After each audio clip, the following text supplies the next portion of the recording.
I spent $295,000 building my parents a lake house they never asked for, and the day I handed them the keys, my brother tried to turn it into a business.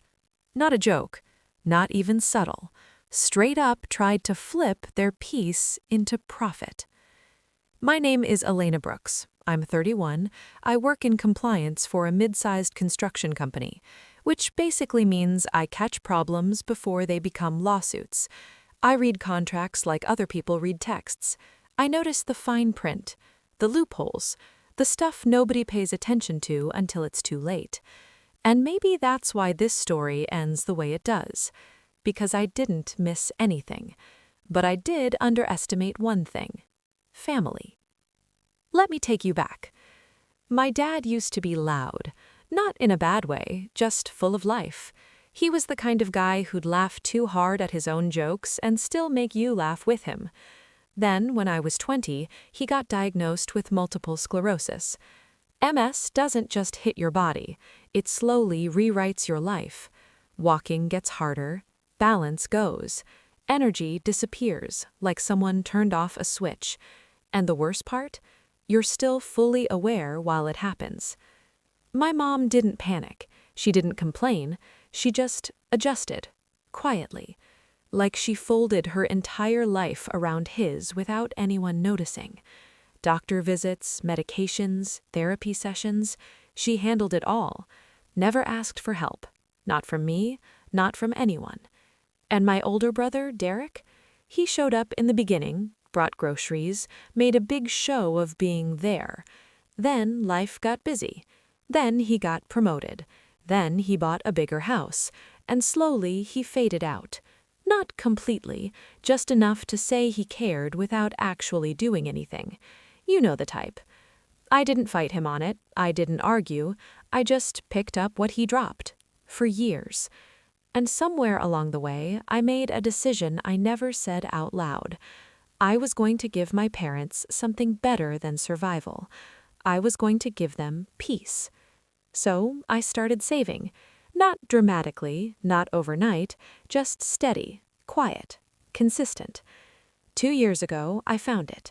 A small piece of land about an hour outside the city. Nothing fancy, no house, just trees, a slope down to a calm lake, and silence. The kind of silence that doesn't feel empty. It feels safe. I stood there one afternoon, wind cutting through my jacket, staring at the water, and I could already see it. Dad sitting on a porch, Mom not rushing, no hospital smell, no stress, just space. I bought it that week. And then I went to work. I designed everything myself. 1 floor, no stairs, wide hallways, easy access. Every detail built around comfort without making it feel like a hospital. Because dignity matters, more than people realize. I hired a contractor I trusted. I checked every stage personally, drove out every weekend. Some nights I stayed in my car just to be there early for inspections. It wasn't glamorous. It was exhausting, but it mattered. What I didn't do was tell Derek. Because Derek doesn't just hear things, he calculates them. Every conversation with him turns into numbers, angles, opportunities. And I didn't want this to become that, so I kept it quiet. A year later, it was done. A simple, beautiful house by the lake. Nothing flashy, everything intentional. And when I handed my parents the keys, my dad just stared at them like they weren't real. My mom cried. Not loud, not dramatic, just quiet tears. The kind that come from finally exhaling after holding your breath for too long. "This is ours?" she asked. "Yeah," I said. No strings. And I meant that. I really did. We spent that first weekend together there, cooking simple meals, sitting outside, watching the water change colors at sunset. For the first time in years, my dad looked calm, like the fight had paused. I remember thinking, this is it. This is what I wanted. I should have known it wouldn't stay that simple. Derek found out 5 days later, And the first thing he said wasn't, "That's amazing." It wasn't, "You did something incredible." It was, "How much is it worth?" Yeah, that tone, that energy.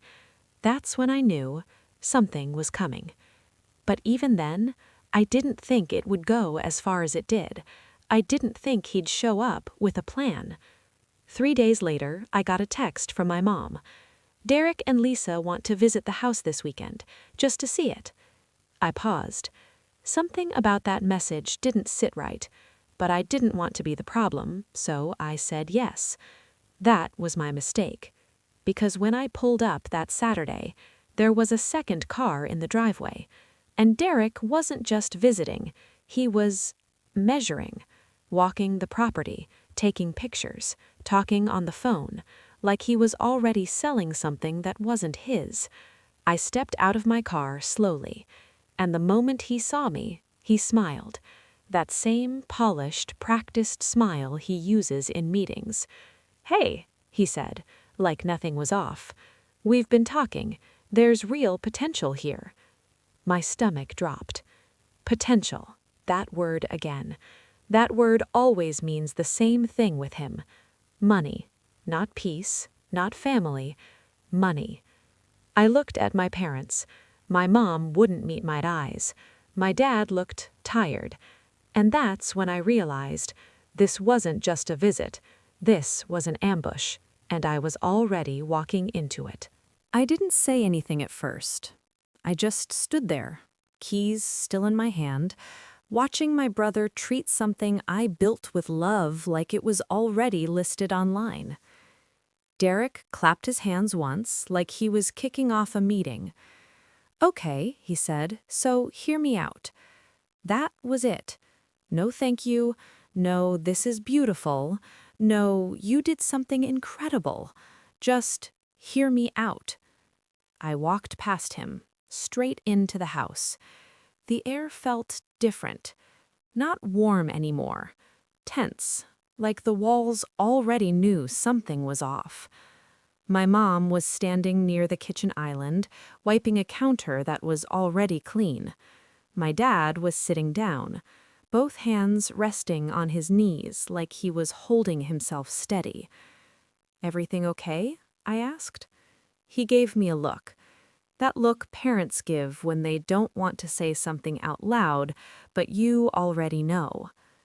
Derek followed me in like he owned the place. "So," he said, pulling out his phone, "I talked to a guy I know. Property management, short-term rentals. This place? Prime location. We're talking serious cash." We. That word hit me harder than anything else. "We're not doing that," I said. Simple, calm, clear. Derek laughed. Not loud, just dismissive. "Come on, don't be like that. It's sitting empty half the time. You built a gold mine and you're just letting it sit." "It's not a gold mine," I said. "It's their home." "It can be both," he shot back. "You're being emotional." I felt something tighten in my chest. Not anger, not yet, just clarity. Because that's what people say when they want to ignore what something means and focus on what it can make. "You don't get to decide that," I said. He leaned on the counter, crossing his arms. "I'm just trying to help maximize it. You're thinking small." I smiled, not because it was funny, because I'd heard that line before. People like Derek always think boundaries are limitations. They don't understand. Sometimes boundaries are protection. "I didn't build this to maximize anything," I said. "I built it so they could breathe." Silence. For a second, I thought, maybe, just maybe, it landed. Then Lisa, his wife, stepped in. "Look, Elena," she said, softer, more polished. "No one's trying to take anything away. We're just saying, why not let it pay for itself? You already spent a lot." There it was, the money again. always circles back to money. It's already paid for, I said. Derek blinked. What? I paid for it, fully. Taxes covered, everything's handled. That shifted something, not emotionally, strategically. I saw it in his face, the recalculation. Okay, he said slowly, then that's even better. Pure profit. That was the moment, the exact moment. Something inside me went completely still. Not angry, not reactive, just done. I walked back to my car. Derek called after me. "Where are you going?" I didn't answer. I grabbed my bag, came back inside, set it on the kitchen table, and opened it. Because here's the thing about me. I don't argue feelings. I present facts. "I figured this might happen," I said. Derek smirked. "You always do." I pulled out the first document. The property is not owned individually. It's held in a legal trust. My mom looked up. My dad straightened slightly. Derek frowned. "A what?" "A trust," I repeated. "Irrevocable." That word landed. He didn't like that word. "What does that mean?" Lisa asked. "It means," I said calmly, "this house legally belongs to Mom and Dad for the rest of their lives. No one else has authority over it." Derek's jaw tightened. "And after?" he asked.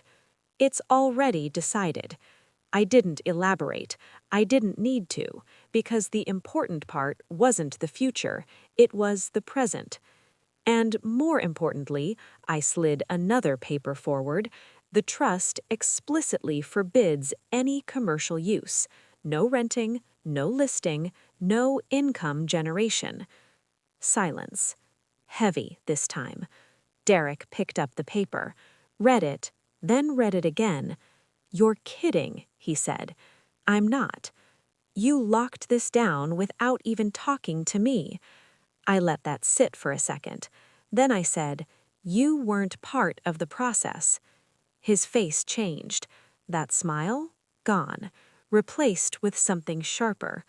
"So you just cut me out?" "No," I said. "I protected them." That hit. Because deep down, he knew it was true. "You don't trust me," he said. I looked at him. Really looked at him. "I trust patterns," I said quietly.